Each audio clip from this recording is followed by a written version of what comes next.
Hello everybody, welcome back to the Farming Simulator 25 map guide. Today we're going to be taking a look at Dark Forest, the final chapter. But before that, this video is brought to you by Semper Buffo and Donald Smart. Thank you for being farm barons. So the Dark Forest, the final chapter map can be found over at the farmingsimulator.com website or the in-game downloadable content menu, and as of the 1.0 release, this map is available for all platforms. Now, as a child of the 70s, I grew up in the 80s, and yes, that does date me quite a bit, but at any rate, the name of this map just rings to me those horrible B-movie horror flicks of the 80s. Dark Forest, the final chapter. Any rate, I just had to say that. This map is extremely small at just 32 megabytes in size. It is a forestry themed map. Let's go ahead and read the description. The Dark Forest series of forestry maps began its journey back in FS19. The series continued with Dark Forest, the next chapter, and will conclude with Dark Forest, the final chapter, for FS25. Each Dark Forest installment is an easy forestry map for the beginner. Once you clear out an area of forest, try making a farm for yourself and expanding across the map.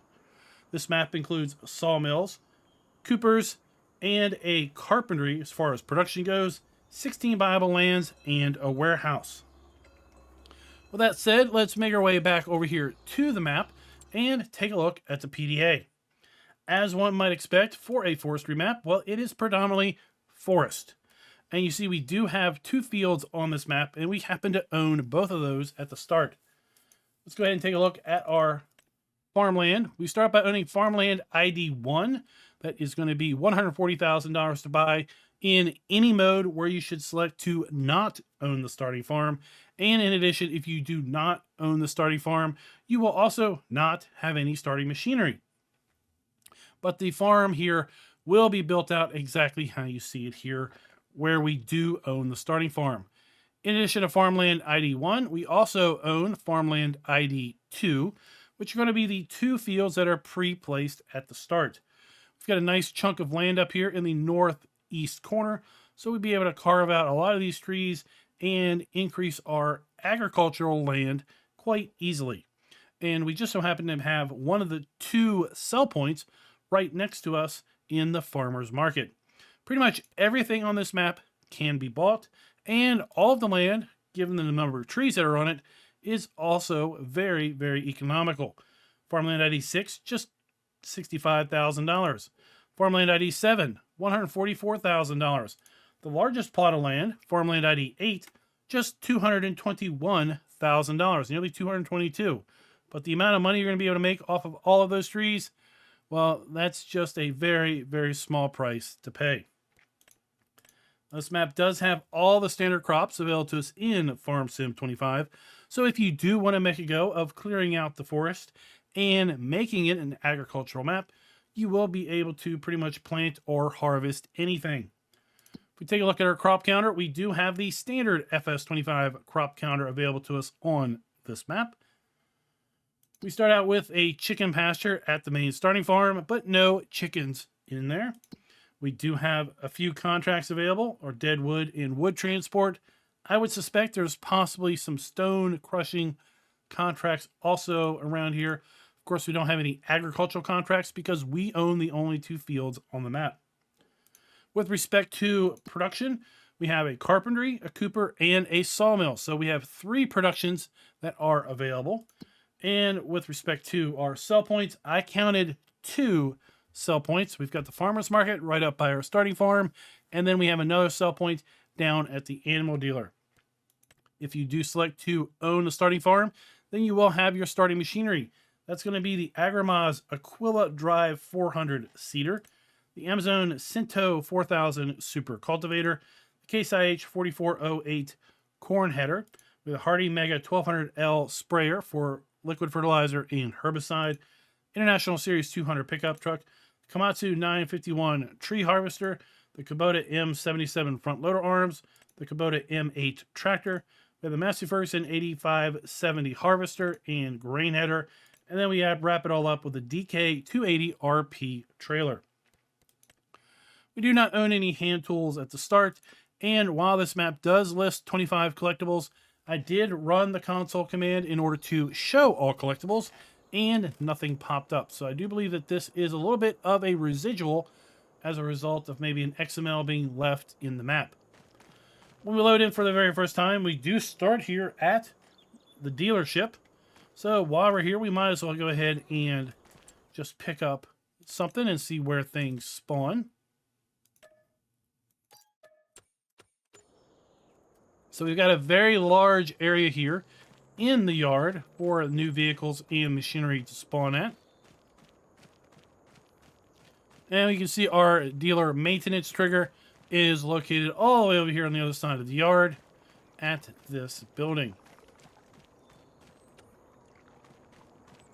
Now we're going to do things a little bit out of order because I want to actually drive up to our farm. But before we go there, here behind the dealership, we're going to find a warehouse. Right, so the warehouse is where we're going to be able to buy all sorts of finished goods. It's a little, maybe I'm a little disappointed that we start with a pre-built farmhouse. A little bit of a spoiler there, but the farmhouse is pre-built. I think this would have been an awesome opportunity to have your starting farm unbuilt and use the buildable structures. Build a farmhouse, build your barn, and build those things to be your actual farm. That would be a pretty cool idea for a forestry map, in my opinion. Here we have our warehouse buy trigger. And in that case, I would like to see things taken out, like the cement and things. Like make the log cabin truly buildable just with wood. That would be a pretty cool idea. So there we have our spawn point for our pallets here at the warehouse.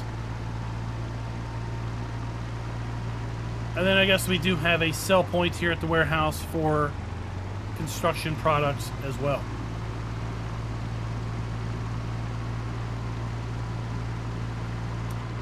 Now, a lot about forestry maps is how do things look, right? So we can get a good little eye view at this level of the forest.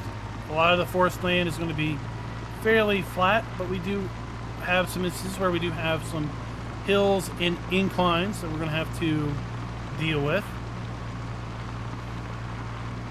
I'm going to make my way now over to our starting farm location. Let's go ahead and pull up the big PDA. You can see it's not too terribly far from the vehicle shop.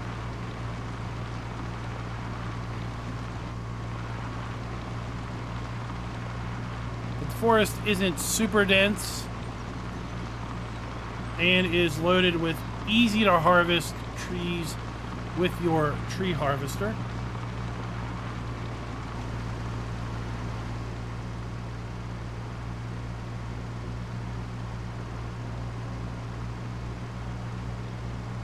I do like we've got some ponds, we've got some little lakes on this map also. So just before we get to our farm, on the other side of this waterway, we do have the farmer's market sell point. So we have a dump there for our grain. We have our buy trigger for our products.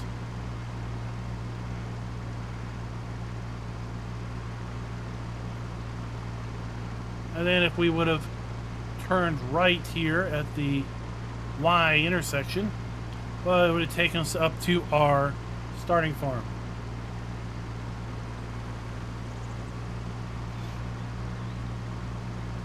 And up here at our starting farm, we of course have our farmhouse with our sleep trigger.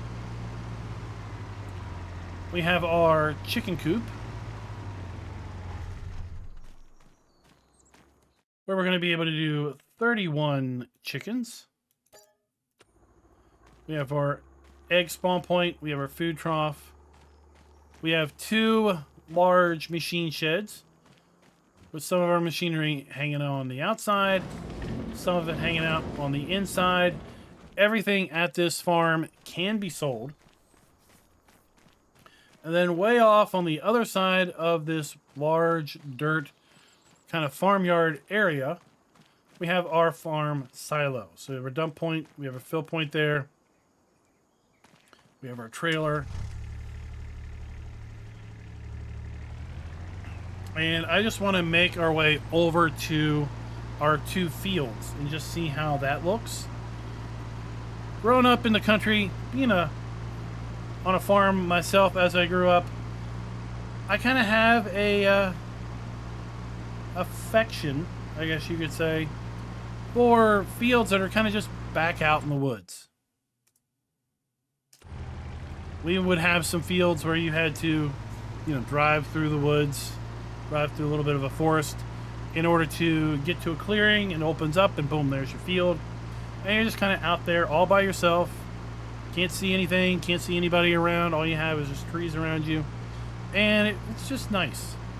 Just kind of take yourself back, remove yourself from everything, your worldly problems, and you're just out here doing your own little thing on your own little field. All right, so here we have field 1. And field 2 is right over there, just past it. Very easy to go ahead and clear a lot of this land around these fields to further expand them as well.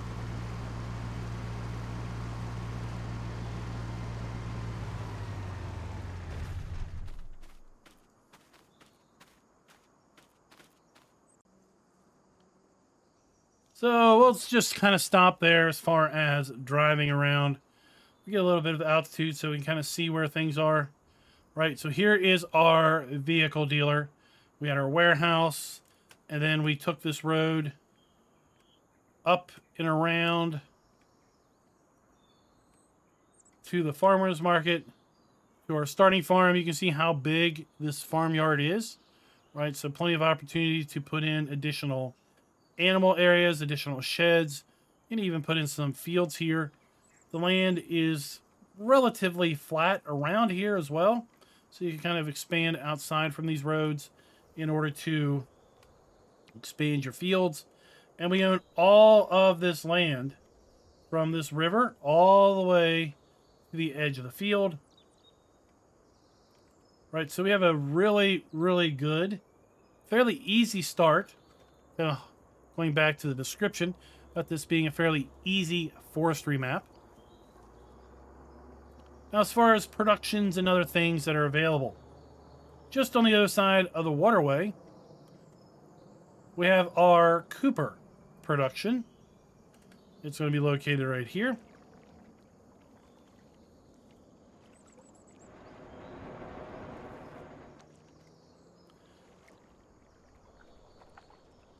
And then further to the west,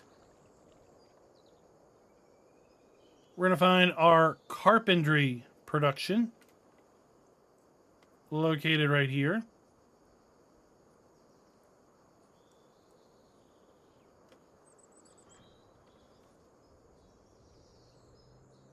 And then if we make our way down the western side of the map, we're going to eventually make our way over here to our animal dealer.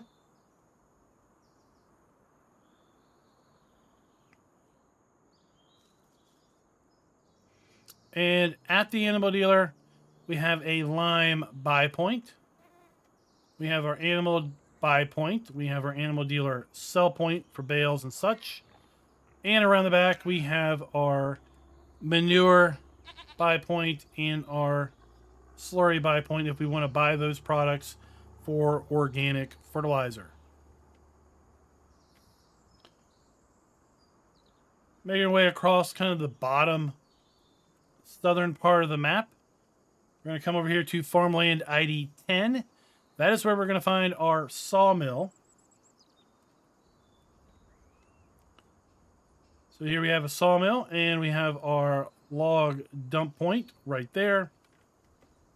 At this door, you can see we have our log cell trigger. We have our spawn point for all of our log outputs. And then under here at the door, we have our interactive icon for our production. if we make our way kind of northwest from the sawmill, we're going to make our way over here to our Yell Point. And that is pretty much the gist of Dark River, the final chapter. It's a forestry map through and through. If you're not into forestry, this map's not going to be for you. If you are into forestry, then you're probably eager and excited to give this map a go. Like I said, this map isn't for everyone, but it is for someone. I'd love to know down in the comments below, is this map for you? Is it not for you? Are you into forestry maps? Are you going to go and give this a try? Are you going to clear out some land and then do some agriculture on this? Or are you just going to go full tilt and clear cut, and just completely destroy this forest and see how much of this map you can clear away before you're completely exhausted with respect to forestry? And until next time, happy farming.